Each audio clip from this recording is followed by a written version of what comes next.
Thank you guys. Thank you everybody here for taking time out of your Friday. Happy Memorial Day weekend, getting that started here shortly. And want to say big thanks to MGIC as well as to Kory Kavanewsky with CMG Mortgage and Ryan Grant with Fairway for taking time out of their busy days and busy lives to share with us what our webinar conversation is really about today. And that's essentially the secret to outmaneuvering your competition from application to post close.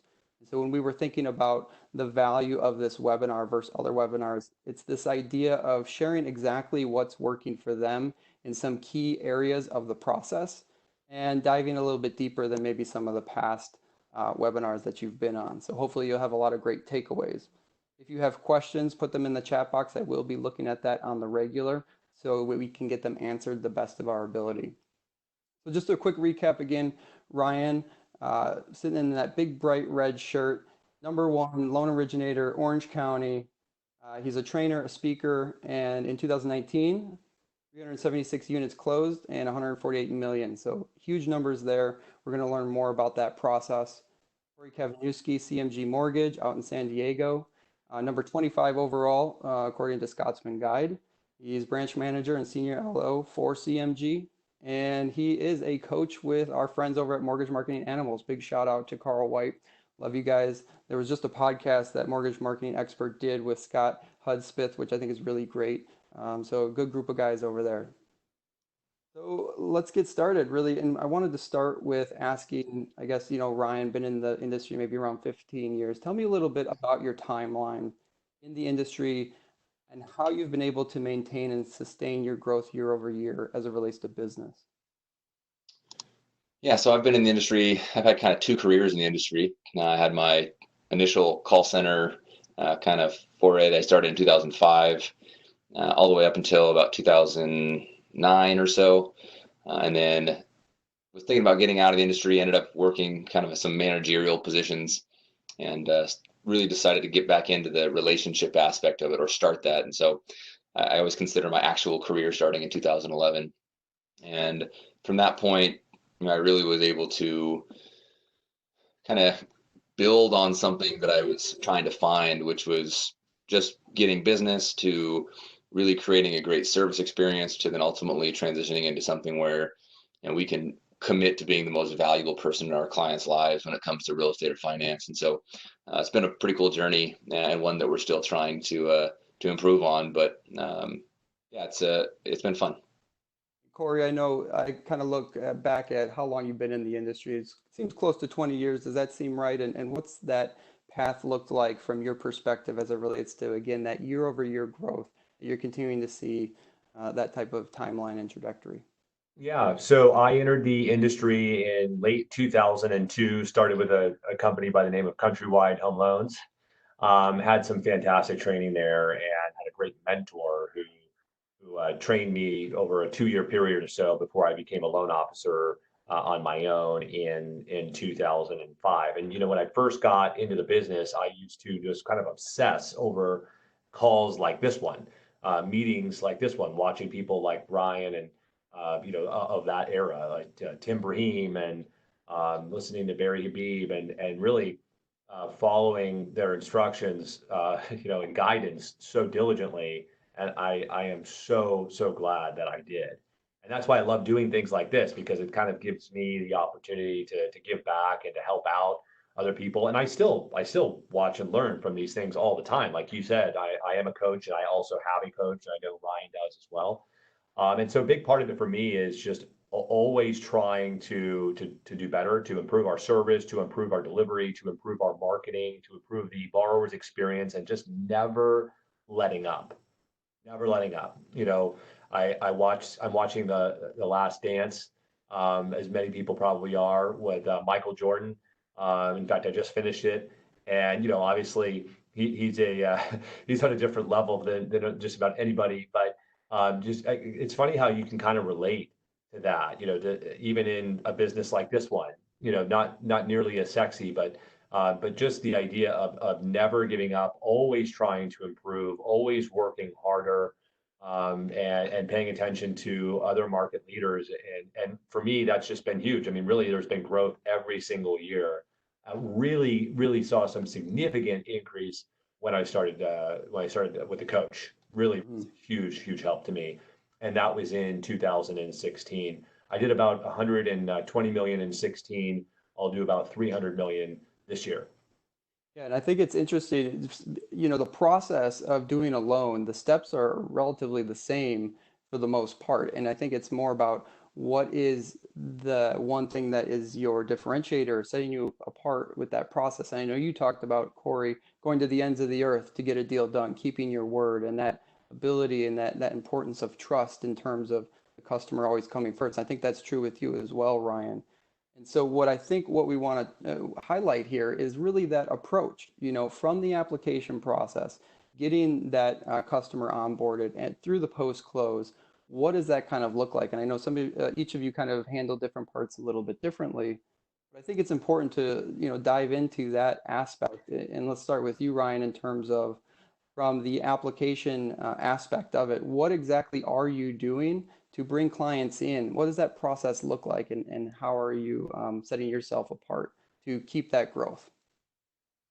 Yeah, so we're really unique when it comes to kind of our offering to the consumer, right? We have a very uh, refreshing conversation, which is not just simply here's our rate, here's our term, and we're going to structure your loan correctly, and we're going to get you into your house. We let people know that buying a home is not all that difficult. It's just math, right? And it's becoming more and more of an easier process as technology evolves. And so what we realize is that just owning a home is only a small part of this entire process, but becoming a very successful homeowner is something that is a real challenge, right? Because we don't teach real estate or finance anywhere in our society. And so our clients oftentimes will come to us. We're a part of a platform called the Art of Homeownership, where uh, people will actually get value from us before they ever even think about buying, selling, or financing a home. Right? They can sign up on our site. They, 6 distinct services, and we can show them how we can help them before they probably know how they can help themselves. And I think that I really believe that's the future, right? Because I think that at some point here in the next couple of years, we're going to walk around in this perpetual state of pre-approval through blockchain and cloud computing, where I can just put my thumb on a computer screen somewhere and I'll get an approval in a matter of minutes. I will, be able to get my loan done in a matter of days. And so, for so long we've talked about speed and service. We need to have this great service. We need to be fast. And those things are going to kind of go by the wayside when this thing accelerates. And so the only thing left is how are you impacting that client's life? So when we bring somebody into our world, oftentimes they'll come to us before they've ever even decided to buy, sell, or finance a home. And then we have the opportunity to educate them as to if that's appropriate or if that makes sense for themselves, generations up the chain, generations down the chain for parents or children. And then once we get to the phase where we've helped them make the decision of is it a right time to buy or finance a home, then then the service aspect of what we do really kicks in, which is we spent a long time creating this really great client experience because we want someone to enjoy the process of becoming a homeowner, and that's pretty rare. If you look at the National Association of Realtors, one of the two biggest concerns is getting a mortgage and dealing with the mortgage loan officer. Um, we have to change that in our community, in our industry. And if we're not all very aware of the fact that there's going to be a fork in the road in a couple of years when rates come off at the bottom and we're going to see that margin compression, it's going to be a clear distinction between who's the cheapest, which is where most people will want to put their thumb just because that's what they're taught to do, and who's offering the most value for the client. So we make that really clear when somebody comes in or we're taking an application, that we try and operate in a different playing field where most people are selling mortgage rates. We're selling a better, more successful real estate and financial future because of all that we do, and that's really helped us to kind of change the narrative. A lot of times people aren't coming to us for debt, they're coming to us for growth. And I think that's, if we all make that shift, or if we all can become a part of that community where clients look to us for personal, financial, and real estate growth, because we are the platform that provides that, we'll see a significant shift in the way that we operate. And we no longer need to be the cheapest or have the lowest interest rate, which we all have competitive rates. We're all selling relatively the same money. The only difference is what does a client get after it's done? Yeah, I like what you said there with the positive experience for that customer, that client that you have. And it almost seems as though, in order to grow from an average loan officer to a top producing loan officer, it seems important to be that one-stop shop, that all-inclusive individual that is trusted, that somebody can turn to for other areas within their life to help grow their wealth. Does that sound, kind of in line with what you're doing? Because I know, Kory, that's a lot of what you're doing as well. Yeah, I mean, we create a sense of dependency, right, to where our clients realize they probably shouldn't do anything real estate or finance related without us knowing. And I was at a conference a while back when conferences were still allowed. And, I asked everyone in the crowd, if your past client calls you and says they're going to buy or sell or refinance a home, who here thinks that's a win, right? And every hand in the audience went up.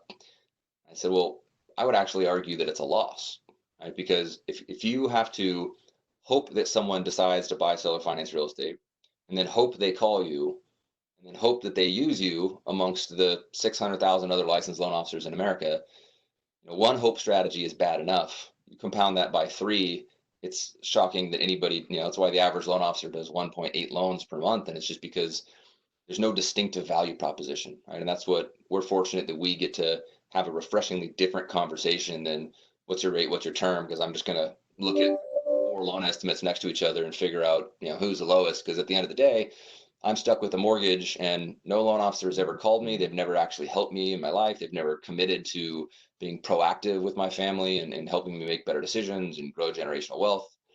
So having that conversation up front allows people to realize they get a lot more when working with a loan officer who offers the Art of Homeownership platform, because they just have a different level of commitment to helping that family long term.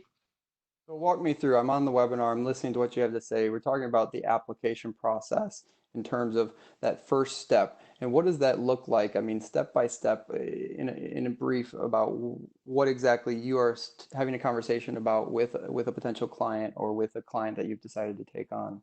Yeah, usually they'd come through our Art of Homeownership website. They put their information in, right? They get all six of the services. We reach out to them. We have a conversation. We figure out, is this client, we do an initial kind of client intake or financial review, and we figure out, is it a good time for them to buy a home? Should they be buying a house? Should they refinance? Or if they're renting, should they stay in that channel and kind of develop a plan and a strategy and a timeline? So then based upon where they fall, we put them on a certain path, right? They're either on a plan and strategy path, or they're on a refinance path, or they're on a purchase path. At that point, if we realize that a purchase is appropriate for them, we do a consultation, show them why it might make sense, and then ultimately start the pre-approval process at that time. So then we'll get the application done, collect the documentation. So we do spend a lot of time with clients, well in advance of them taking an application, because I think they deserve that. I think that, if someone's just calling you saying, hey, I want to buy a house and I was told you're a good guy to do a loan with, okay, well, that's great, but I hope that you don't think that's all we are. And I'm not saying we don't get that, because we do, but we slow people down and say, that's great, but let's make sure you're making the right decisions and make sure you're doing what's best for your family. I think our industry, a lot of us kind of take what we do for granted, right? We sell someone the largest asset, which is really a liability, which is their home. And then we give them yet another liability with their mortgage. And then we just say, good luck, hope you know what you're doing.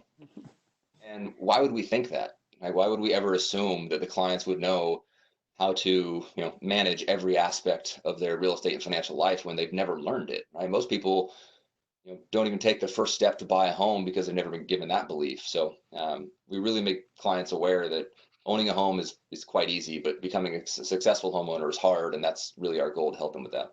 Yeah, that's great stuff. And I definitely love that insight there. If you guys have questions related to that approach in terms of bringing new clients on, the application process, put them in the chat box. Happy to answer them. Kory, Grant, happy to answer them best that they can as well. While we look at that, let's also think about in terms of Kory, I want to get to you in your section. Just want to check out the questions here. Discuss the workflow.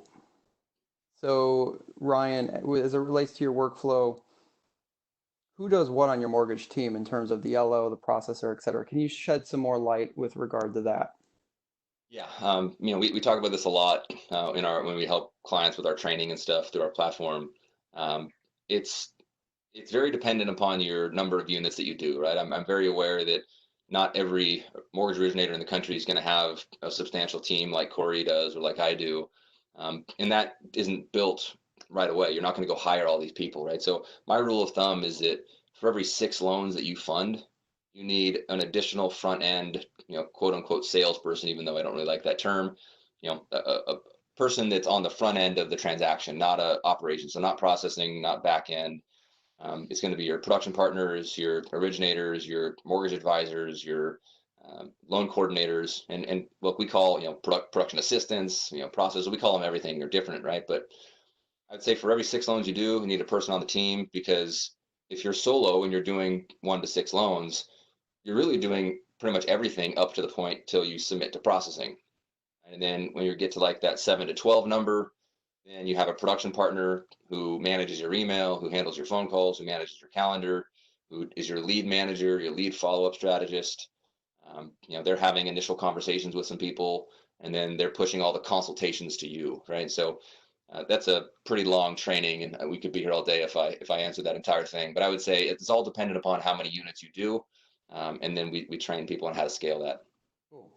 Kory, there's a question that just came through I think might be great, in line with you for taking a stab at here. It says, what would you recommend to someone who is just starting out and struggling with building a pipeline? Any best practices that you've learned that you can share when you look back? Well, for me, I've really got a trust-based business. And I feel, and I know that Ryan has established that as well. I'm going to get to the question in 1 second. I think that when you're building your pipeline, when you're building your database, it's important that you consider, what kind of database do you want to build? Because I could really answer this question a number of different ways, right? And different people will answer it differently. So some people will say, well, the first thing you should probably do is get yourself some leads. So go to someone like Zillow and buy leads, and then you'll have at-bats. And for every 10 at-bats you get, you might get 1 transaction or whatever it might be, right? So there's options. There's different options on how you build your database. And what's nice about being new is, in the industry, or new to kind of setting up a database, is that you get to choose, right? But now you're going to make some very important choices about maybe how the future looks for you. I made the decision to follow this sort of establishing trust belief. And so what I would do if I were, that person that asked that question, is I would go to all of the people that I know that are people of influence, that are trusted, that are respected, and I would sync up with them. It might start with your homeowner's insurance agent. It might start with your financial advisor. It might start with your CPA. It might start with your family members and your friends. Maybe a trust attorney. Look to people that who are established, who are successful, who are trusted and respected, and sync with them. It's going to take a little longer to do that, and it's going to take a little more work probably to get the phone to ring and everything. But the conversion rate will be solid. You will have a very warm introduction, and honestly, in my opinion, that's just really the only business you want. If you go to Zillow, if you say, I'm going to post an ad on Facebook and try to do seminars, those are all different ways to build business. But the margins are thin. There's not only is there not trust, it's the opposite. People come at you skeptically, and question everything, and ultimately, may or may not even proceed with you after consuming a lot of your time. Quality of lead is kind of what you're talking about here. You find that the quality of the lead is going to be a lot stronger if you start with that referral-based approach. That's right. And look, you might go to some of those people I mentioned, and you might say, hey, look, I'm in the business, and I'm getting started, and I would really like to help your customers, and this is what I can commit to. That's part of it, but part of it's also, getting to them and helping them, and there's an obvious way to do that, right? And that is to share connections, right? So if you go to the homeowner's insurance agent, and you go to the CPA, and you go to the realtor that hey, why don't we start putting these people together? Because chances are they don't know each other. And that's a lot of what we've done in my business is sort of connect people so that they can benefit each other as well. And then you become a bit of a gatekeeper, which is a really powerful position. So let's talk about that a little bit deeper, Kory, because I know you wanted to share, more or less exactly what you're doing, which you've shed some light to, but with regard to cross-selling with your referral partners, you're kind of leading up to that, I think. Can you walk us through what you have done to go from the average loan officer in terms of units and volume to more of a top producer status, and how that aspect has helped you?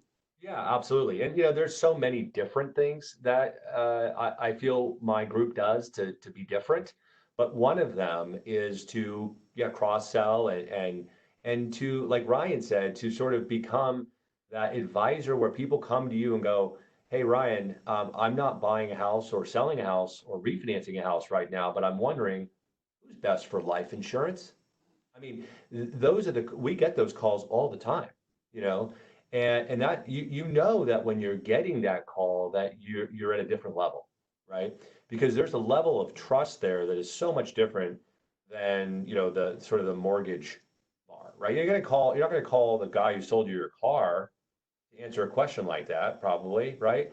And frankly, most mortgage people aren't going to get that question. So when I go through the application process, and just a little note here, I actually take all of my loan applications, which I know sounds crazy, but I do. I don't have someone else taking loan applications. I certainly have a team, and they're certainly helping me with all different things.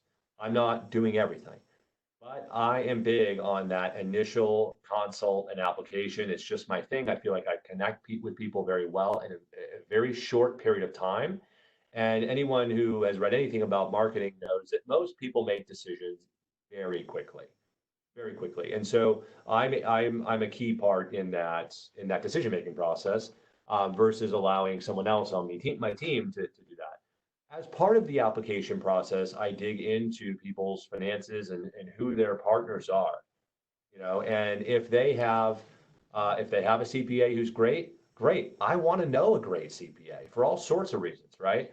If they don't have a CPA, then I want to connect them with one, because that's important that you're buying a house and you don't have any sort of tax guidance. It's important that you get some, right? It's also important that I establish trust. And when I refer a rock star CPA who you're going to meet with now every year, right? I almost can be out of contact and know that's coming back to me, because one, the CPA is giving out my information all the time and going, "Hey, you may want to have Kory look at this, or whatever."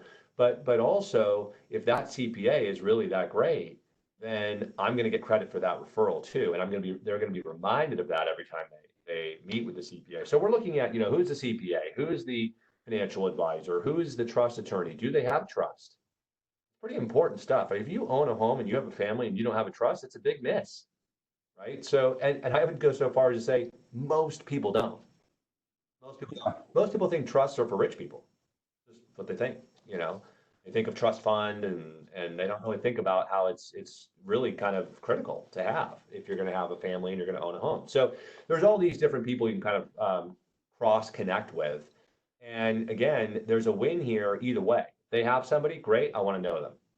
I want to know them because I want to work with them. I want to keep them posted. So we call the financial advisor and go, "Hey, we just spoke with a mutual client, Diane and Jeff, and they're thinking about putting 50% down on this house. And, the options are good at 50% down, but honestly, they're quite good at 25 or 20% down. I'm just wondering, maybe we want to get on a call together and just discuss this and just determine whether it makes sense for them to take all that money out of the stocks and put it in this loan, or should they not? Would you be interested in connecting with them on that?" Now what I've done is, one, help the customer, two, help the financial advisor, three, helped us in terms of, loan size, but that's actually the least important thing.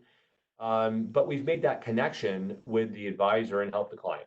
And there's, I can kind of go on and on about that, but connecting with the customer's connections, huge. Introducing connections to them if they don't have them, just as huge. Ryan, I was going to say, guys, any questions, the questions that have come in are great, related to any process related to the application through post-close. We're going to cover some closing and post-close strategies as well, but wanted to ensure that you guys ask the questions that are important to you.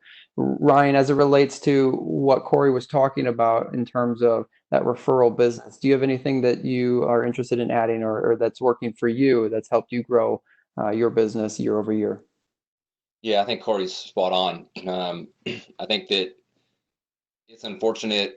Again, it all really boils down to the fact that we don't have a barrier of entry into the mortgage business, right? It's just go get a license, and the training for the license doesn't teach you anything about actually doing mortgages or finance or anything. So most loan officers, when they take a mortgage application, they only care about qualifying standards, right? So talk to them about your credit, your income, your assets, and if you need them to qualify, and we'll let you know if you get a loan. Here you go. This is what you can do. Right? But we should all be much more interested in what the client should do.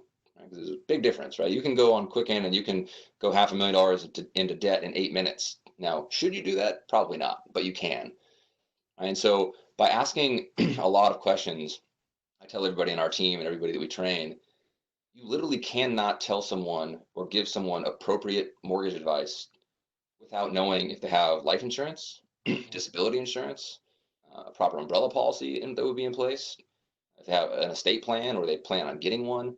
You can't tell someone how they should structure their refinance without knowing that, without knowing about their generational wealth. I mean, how many times, most people probably won't know this, but a lot of loan officers will put people into a situation that they've asked for, right? They ordered a 30-year fix with cheese, so you gave them a 30-year fix with cheese. And then 2 years later, they find out that their parents are going to be absolvent in retirement because the average 65-year-old has $59,000. So now that is going to financially impact them, and they should have done something differently 2 years prior when they bought that house. But we challenge our clients to say, look, maybe a strange question, but have you had that generational wealth planning conversation with your parents or your children about what to expect? Is their retirement or potential lack thereof going to impact you positive or negatively? Oh yeah, I need to do that, right? So we've referred more people out to our CPAs, financial planners, estate planning attorneys, family law practices, contractors, and there's actually a place on our Art of Homeownership site where we house all those people. You can go in and you can see our partners, and we can point people to them. And like Kory said, if someone says, "Oh, I already love my CPA," great. He's a scale of 1 to 10. If he's a 9 or a 10, we're going to connect and we're going to see if we'd be a good resource to work together. So that part of the business, I think, is really missing. And I think that oftentimes it's because maybe the originator has a lack of financial understanding or a financial IQ, maybe themselves. So they feel uh, challenged playing in that space with a CPA or a financial planner. So for anyone listening, I would highly advise you train yourself in those areas. Go meet with an estate planner. Go meet with a CPA, a financial planner. Go through the process yourself. Ask every question. What should I know? What should my clients be doing that I should be helping them with? And then, like Kory said, you're going to get phone calls where the referral you get should never be, I heard you guys were great at mortgages. It shouldn't be that, right? It shouldn't be, I heard you have the lowest interest rates, right? That's a really bad one to have. It should be, hey, my buddy said you guys are just really smart when it comes to everything real estate or finance related. He said it'd be good for me to chat with you. You notice he didn't mention refinancing, buying home, selling home. He just wanted to talk and figure out kind of what he should do, what he should plan for. And that's the referral we should all strive to get, right? Is someone coming to us as an open slate saying, I heard you're great at what you do and you're intelligent. Love to have a conversation and learn kind of what you think would be best for me. So it sounds like also in terms of the LO, the loan officer, the mortgage originator listening, understand the entire process of what it takes to do a loan, start to finish, because it's going to provide you more insights with how you can provide the best value to that client when you're having that introductory call or having that exploratory call with them. Does that sound correct? Yeah, and one thing I would definitely spot on in that, but one thing I would say is that we hear from people that are maybe in smaller markets, right, or markets where the average home price is lower. The average person's maybe scraping to put 3.5 to 5% down. The common kind of feedback we hear when we tell people to do this is my clients don't want to talk about that stuff. They don't want to talk about planning for future retirement, or they're just happy to buy a house. And that's such a terrible story that we tell ourselves, right? Is because who else needs that information? Who more in life needs that information than that person? Because they obviously maybe grew up in a position where they didn't have that education. They're not getting that knowledge from anybody else. So for you to discount the fact that they want it or think it would be helpful is a really bad story to tell yourself. So every client needs this. I don't care who. I mean, we even have multimillionaire clients that are engineers, doctors, attorneys. but they don't know a whole lot about real estate or finance or mortgages, right? So they depend on us for that section of their life. They make their money doing something else. So don't tell yourself the story that people don't want the stuff that we talk about. They just don't think that we offer it, because in the mortgage business we don't. Yeah, great stuff. A question came through that I think either one of you could field, or maybe both of you. Let's have you take a stab at it, Kory, first. But if you can see it, they're in this rate environment and one doesn't have an assistant or managing their own business pipeline. What advice do you give an LO in managing that day-to-day call volume, managing existing clients, and still prospecting for new leads? So basically, it sounds like, how are you breaking up your day to be able to handle new leads that come in? And I think more importantly, how are you evaluating what a good lead is versus a bad lead? Mhm. Well, my advice to that person would be to get some help. And I know that it's difficult to hire, especially in this environment. And sometimes you just get actually too busy to hire. And I can relate to that. I've had that issue before. You do have options in terms of virtual assistants, but I would say find a system. Get a system. You have to have a plan and a system, no matter how big or small you are. So for those people who are watching and going, oh, well, those guys are doing so much, so it's hard to relate to them. They have all these people. Well, that wasn't always the case, right? And some of the best advice I received from my coach was to plan on doing a lot more than you're doing, and be prepared for that. In an environment like this, as good as it is, it can be dangerous if you're not equipped to handle it, and you can easily take on too much and then create another reputation that still isn't great. And it's good that you're busy, it's good that you're doing things, but if you're not able to get back to people, or you're skipping people, you're not able to do what you really should do, in other words, you're kind of cutting corners, then you're not going to win long term. You're not going to establish trust, and you're actually going to do the opposite. It's going to work against you. So look into a virtual assistant. I have an answering service that answers calls after 6 o'clock and on weekends. It's $150 a month, and they are phenomenal. And they take messages, they schedule appointments, they use my Calendly link to schedule appointments. They have a whole script for almost everything that you could come up with in terms of a scenario. And people are happy that someone answers the phone, and most people don't even know it's an answering service. I get texts and stuff from people who go, "Hey, I just spoke with your assistant on a Saturday at 4 o'clock," right? So there are systems that you can put in place immediately, quickly, without having to take on the burden and the cost, and all the work that comes with hiring and training. So that would be my advice there. One other thing I wanted to say about trust, because I know we're about to move into a different topic here in a moment. The other way you can really demonstrate a trust is by telling people the truth, telling people even things that they don't want to hear. I mean, I'm frequently talking people out of refinancing. Frequently, objecting to things that I hear from our customers when I don't feel that they're sound comments or decisions. Obviously not in a judgmental way or in a negative way, but certainly not just kind of rolling with it, going, well, we'll just let this one go because we're going to get paid. That will not work to your advantage. Just saying no to somebody really can go a long way. And I go so far as to say, like, in an environment like this one today, I'm probably doing that 2 or 3 times a day, where people are like, hey, I can refinance and save a few $100. I did the math myself, and it's like, yeah, but you're 11 years into your mortgage. Are we sure that's the right thing to do? And if we do all the math, right, do all the calculations, and don't just look at what's the monthly payment savings and what the cost is and divide it out. That's not, that's not really the right way to do that, right? But that's what most loan officers do. That's absolutely what the Quicken loan officer does. Don't be most people. Don't be most people. Be different. And when it's not right, tell people it's not right. And when you have the ability to find another solution, then great, share that solution. But look, if there's no good solution, don't just roll with it because the client's okay with it or because the business partner is okay with it. I promise you that will bite you in the butt at some point down the road, and you will score major points by telling people not to do something when they really shouldn't do it. Beyond scoring the points, it's the right thing to do. So how about that? But I mean, I just feel like that's something that just doesn't get talked a lot about in our industry.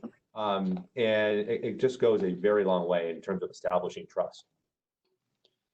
Ryan, any additional thoughts related to that question in terms of increased volume of leads coming through? You're just one guy, a small team trying to get all those deals done. Thoughts? Yeah, I'll build off of Corey's point, which was masterfully put. When it comes to kind of sorting or sifting through leads and handling people appropriately and figuring out who needs help right now, who is probably better off waiting, who it doesn't make sense for. You have to be able to mathematically get through that quickly, and you have to take the right steps for that. So Corey was spot on. Like, don't just calculate savings versus cost and call that a thing, because that's really not appropriate at all. But one of the things we're doing right now is we're telling a lot of our clients, hey, look, we've seen multiple loan estimates from some of our past clients or from other people that they're showing them a 2.875 or 275 and they're paying points, and we're saying, look, the mortgage market right now there's risk, right? There's turmoil, there's the forbearance issues, there's liquidity challenges, there's capacity problems. When these banks have these challenges, right, when they have more people wanting money than they have more money to give, they're going to increase their interest rates, right? So we're telling our clients not to, and we're saying, look, Ben, anybody could sell you a loan. There's 599,999 loan officers that would say, yeah, lock your rate today. It's a low rate. It's only 1 point. And they would do that because they need to make money, right? Like, the reason you're calling me is because you want sound advice and guidance. I'm actually going to tell you to wait. Right? Well, let's get you to the front of the line. Right? Let's get you ready. Let's get your application in. Let's get everything, in position. So when those really low rates show up, which we believe is going to happen in the next 30 to 60 days, we can systematically help you do that. But right now, I think we're still a little outside of where we should be. And I know that's going to be hard for a lot of people to understand, but your client will absolutely love you for it.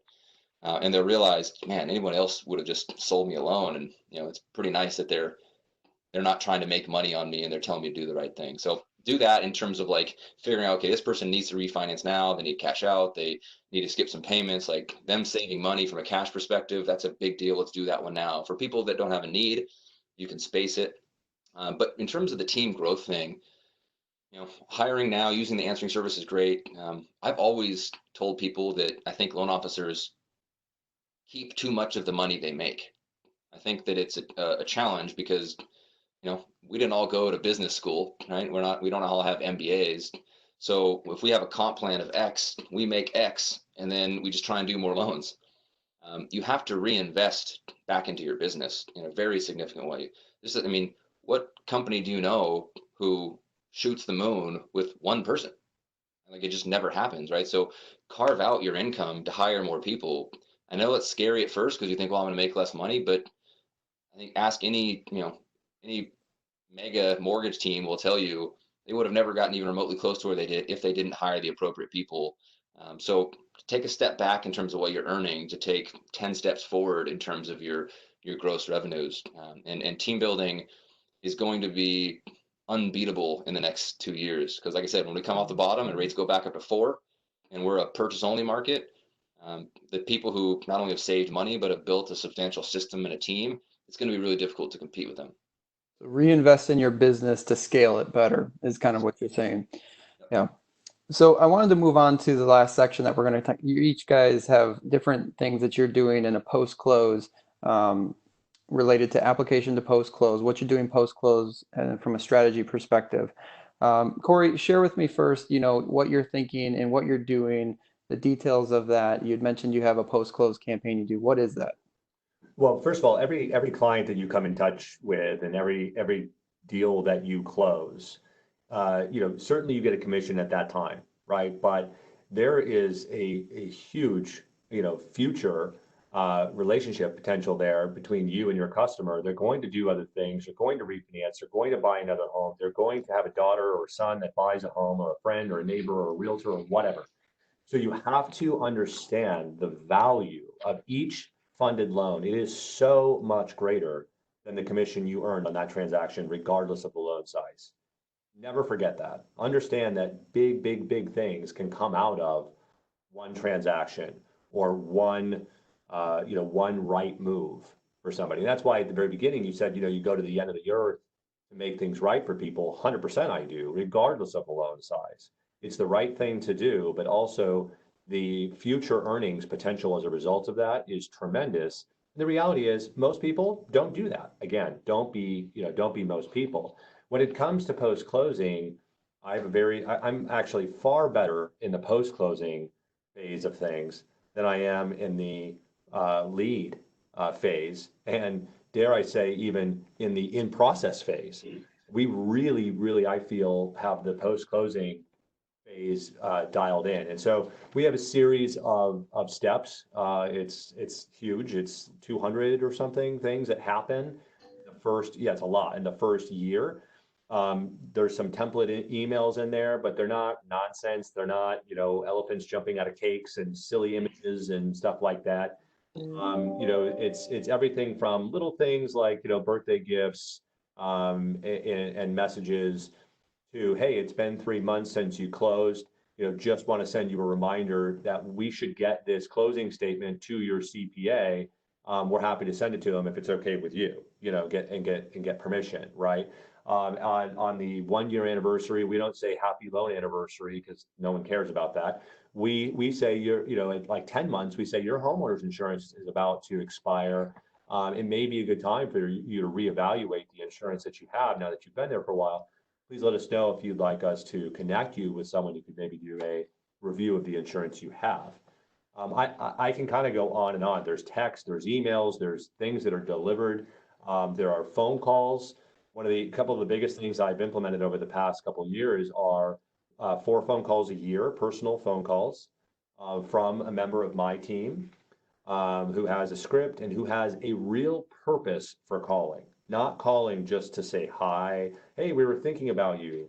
No, they're calling because they have a purpose.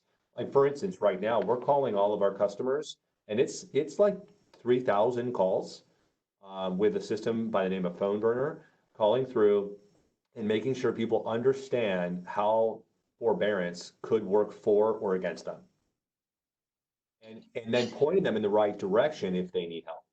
Yeah. There's no loan there to be made. Although, funny enough, you call enough of those people, and guess what? Some of them go, I've been meaning to call you, right? Mhm. So, but really, it's just the right thing to do. Make sure people understand. So you establish trust, and you continue to you maintain that gatekeeper position by showing people that after the commission's been paid out, after the moving truck is left, that you're still there working for them. And people really love that, that you're just taking care of them. Of course, we do an annual mortgage review. I know Ryan does that as well. With every client, we almost insist on it. That we just check it out, and in those annual reviews, most of the time, there's no transaction. It's hey, you got a great loan. You know what that does? One, it shows them that you care. And two, when the Quicken guy calls the next day, they already know. We already checked this out. No deal. We're good. So they ignore those calls. Last thing is I do 8 mailers a year to my entire database of closed clients. We also put in there like pre-approved clients, so they're on the mailer list, and business partners are on the mailer list. And those mailers, every once in a while, are solicitations. Every other one has something in the mailer of value. We've done like bookmarks, we've done coasters, we've done, very inexpensive stuff. We've done stamps, things like that, stuff that can go in an envelope, but it's of value. We've done, just informational pieces, things like that, but 8 mailers per year, not inexpensive, right? It's to mail 3,000 people, someone stamping all those, packaging them, getting them out. We use real stamps, getting them out, stuffing them, buying the materials. It's not inexpensive, but you remain top of mind. You've got the calls, you've got the emails, you've got the text, you've got the mailer, and it's all humming. Yeah. It's all just going, and that's a lot of our post-closing process. I love it because it's, taking care of the customer or the client. You've said that again and again, and it's on a reoccurring basis in different mediums, which I like. You have the mailer, the email, the phone call, lots of different ways to reach them. And it's with something of relevance that's important, maybe a shift in the industry or something related where it's not just essentially a cold follow-up, but it's really, how can I help you provide value before they even ask for it, which I think is so important. Right, and look what the current mortgage servicer's doing. You know, I mean, anyone on this call who has a mortgage knows that, you know, really every month you probably get something that suggests you could refinance even when you can't, right?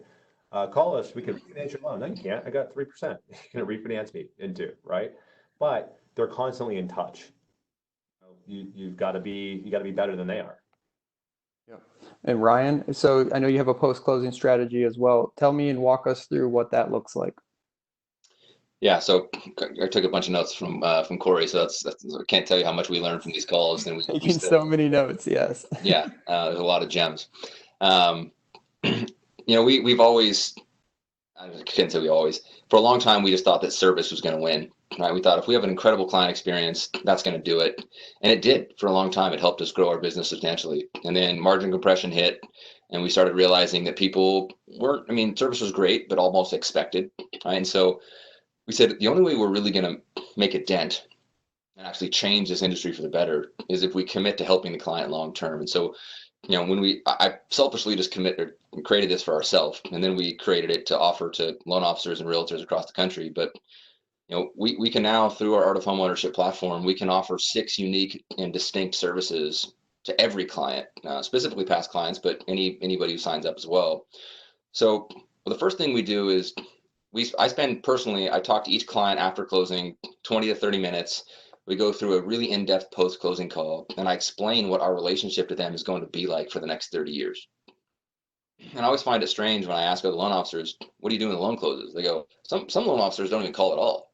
They just assume that everything's fine. Others call, say congratulations, let us know if you have any questions, call us if you need anything, and do you have any referrals? I think both of those, one's a little better than the other, but both equally terrible. The thing that the client really needs to know is, do I ever need to talk to you again? Right? Like, since I'm done with this mortgage, unless I ever need a mortgage, do I have any use for you? And we need to make it very clear as to why the answer is absolutely, without a doubt, yes. Right? And so we let them know they're going to get 6 things. We invest in a home concierge for them. Well, for backup, we give them a relocation technology. So when they go into contract, we actually help them move into their new home. They get to, you know, there's an application they get from us, co-branded with the realtor partner, where they can pick their moving company, set up their insurance, you know, change their utilities, change their all their cable providers, internet, phone, change all their subscriptions, any newsletters. Basically, an entire platform. It maps it out for them, and we save them, you know, thousands of dollars, ton of time, ton of headache. And so we help them transition to that new home. We always ask, how was the relocation technology for you? How was the service? Hopefully, all is well. Want to let you know, just because you own a home doesn't mean you're always going to know what to do with it. We've invested in a home concierge to help you actively maintain your home and actually increase that home's value over time. So if someone goes to our client's house, they do it, when that's appropriate again. They'll do a 300-point analysis. They take pictures of everything and they collect all the data, and it all stays online in their account. So that client will get emails on, hey, time to change your air filter. By the way, here's the one you need, or make sure to check your rain gutters, or this, that, or the other. If they ever need any work done, they go right in their app, they click a button, they order any services they ever need, renovations, upgrades, repairs. We get notified when they use a service, another touch point for us to reach out to them. Realtors love it. When they do all that, it keeps their vendor information, it keeps their receipts, keeps their invoices. We say, look, this is really going to help you increase the value of the home. It'll help you with property tax. It will help you with any sort of capital gains taxes, and it'll make for a more valuable home when you sell, because the buyer will then be able to adopt that. They get monthly analytics on their home where they can not only know what their home's worth, but what it's worth to them, right? Their equity positions, what they can do, what they should do. We teach them to engage on it every month, ask questions, click the buttons, it'll immediately email us. So our level of engagement with our database is through the roof, because they see us every week with that. They see us every month. We do our annual review every year. On the 3-month follow-up call, we talk about estate planning, insurance protection, tax benefits, financial planning long-term. We always let the client know, look, we don't care if you actually do this. We just care that you know about it so you can make an educated decision. We don't make any money. It's just, if we don't do this, we would expect you to know this, and that's not always the case. So our clients love that we do that, which then, again, creates the dependency on us long-term. We make sure that we manage their mortgage for them, and we teach them how we do that. We say, look, you're going to get mailers from people quoting rates, and there's going to be fine print. We'll take them to the Quicken website and say, look, 3.375, scroll down, 2.5 points, right? So know what you're being sold, right? And just know that we'll never sell you anything. You don't even have to worry about it because if there's an opportunity, we'll reach out to you, we'll let you know. And then we help them make sure that they can manage their real estate and actually create real estate or wealth through real estate with accessory dwelling units, garage conversions, granny flats, casitas. Most people don't know how to manage that asset or how to grow their assets, but we help them create plans for future real estate. We become accountability partners for them. And yes, this requires people, it requires, an expense, but if there's ever anything that you want to spend money on, it's the people who already know, like, and trust you. We recently rolled out a platform where all of our clients who own a home, they can get financing to upgrade their house prior to selling it at no cost to them, right? So if they want to put $50,000 worth of work into their home before they list it to be able to get a much higher price, they can do that through our platform. They don't have to worry about, paying that or paying costs for that money. It's not a fee that they have to pay. It's just paid as soon as they sell their house. So we believe that we really are going to be the most valuable person in our clients' lives, not only now, but for years to come, along with their real estate partner. And we make that commitment to them and we get them to realize, people will call us about, hey, I'm thinking about buying a car. Should I finance it? Should I not? Awesome. Let's talk through it. Right. Like that's the type of dependency your clients should have on and want with you, because that's kind of what we aim to be, right? We should be the alpha and the omega when it comes to real estate or finance, or the center of that picture, and then we push out to all the necessary or ancillary providers around it. I think you had a lot of great stuff in there. I'm curious, the relocation service. Tell me more about that. That sounds interesting. Is that local? Is that nationwide? No, yeah, it's nationwide. We partner with a company that allows us to, as soon as they go into contract, we sign them up for the platform. A client can only access it through a realtor or a lender. And then they basically get this, this email, and it walks them through, okay, step one, let's get your utilities changed over. Step two, moving, let's get your insurance in place. Let's, send out social media notations when we're done. Gives you discounts on all the different stores and stuff in your area. So our clients will say, okay, I get a 20% discount at this restaurant. I get this here. I get that there. So Little if zip drive. No, go ahead. so if I'm an LO listening, what is that, a software as a service? Is that something that anyone can sign up for? Yeah, so it's through our platform. It's called Art of Home Ownership. You just go to artofhomeownership.com, and it's part of Okay, the six services, and then they can have access to all that stuff. cool. Let me Home check in. concierge is Art included of in home that email. ownership, Brian, that's not you, right? That's a third party that anyone can buy or pay for. Correct. Yeah, correct. I'm a partner on the platform, but I don't say any loan officer. They allow 2 loan officers for every 100,000 people in a market area. So it's limited to a certain number of mortgage professionals, and then each mortgage professional gets to invite 10 realtors on the form. So anybody on here could do it if you want to make the commitment to be that type of mortgage professional, not just someone who quotes rates and terms. That's why I say like the conversations we have are so uniquely different and refreshing, because our value proposition is purposefully wildly different. Mhm. Well, we're coming up on an hour. I have some other questions I wanted to ask. I think I might table them, but in terms of for you both, going back to this idea of you weren't always a top producer, was there a moment in time where you realized that the volume that of units that you're doing or the work that you're doing required you to make a shift in terms of, there was a question earlier about I'm just one guy trying to do all this. Was there something that you thought to yourself, okay, I need to start expanding that and how you did that, and anything related there? Yeah, I'll jump. To me, you said it perfectly. It wasn't the volume of work that you're doing, it's the way you're doing it, right? And so I think there's a really big difference between production and performance. I think that there's a lot of mortgage professionals that have high production, but the question is, how do they perform, right? Are they operate like a lawnmower without a bag, where everything just kind of flies out the back, and they're just this originating machine who's just quoting rate and terms all day long, and they put up a big number, that's great, but there's not a lot of substance to it. Um, that's a different model, right? So Corey's model and my model is very similar in the way that we care about each person, and then that grows. So if you're the type of person who cares about each person and does the things that we're talking about on this call, start hiring your team now. Because I had a buddy of mine a while back, and he's like, I see how much you do. I see how big your team is. I don't want any part of that. I'm good doing my certain number of loans. I make good money.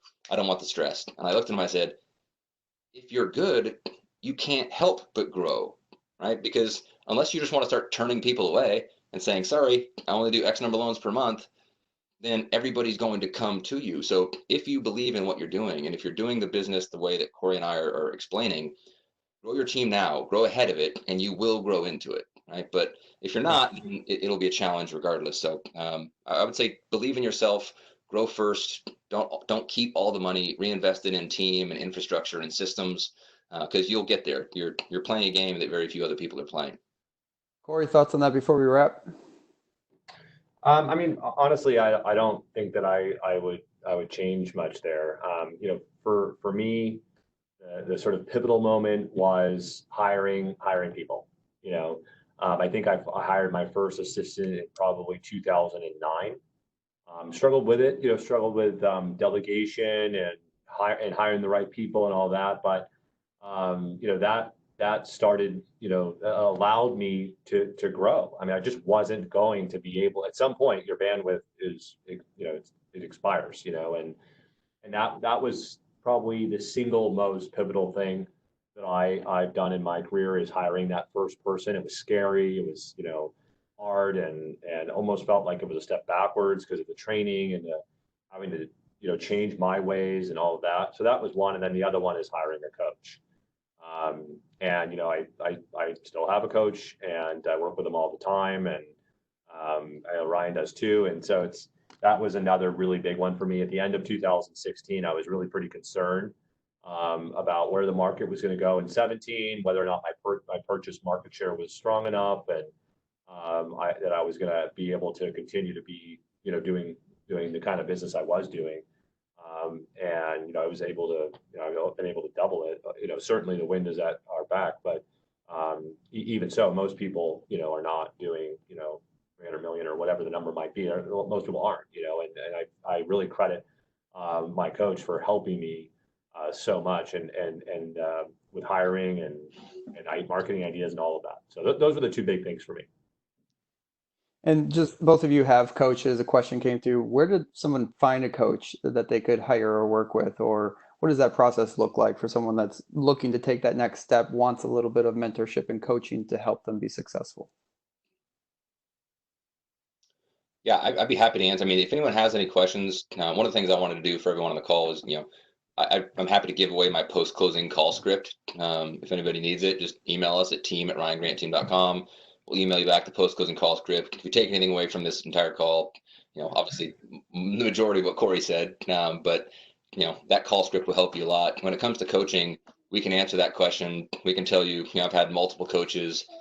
Coaches are going to be more dependent upon what you need, because everybody's going to build it different. Some people need accountability, some people need ideation, some people need implementation, some people just need some, you know, different areas. So not every coach would be the same for every person, but we can help with that if, you know, kind of point people in the right directions. Okay. Anything else to add, Kory? Good. No, All right, thanks so much. Thank you very much for your time. Kory Kavanewsky, CMG Mortgage, Ryan Grant, Fairway. Appreciate you coming on, sharing some of those secrets. I took a ton of notes. I'm going to put them in the notes section. This will be on YouTube. We'll also make it available on Loan Officer Hub. And again, thank you all. Have a great, wonderful Memorial Day weekend, and I'll see you next time. Thanks, guys.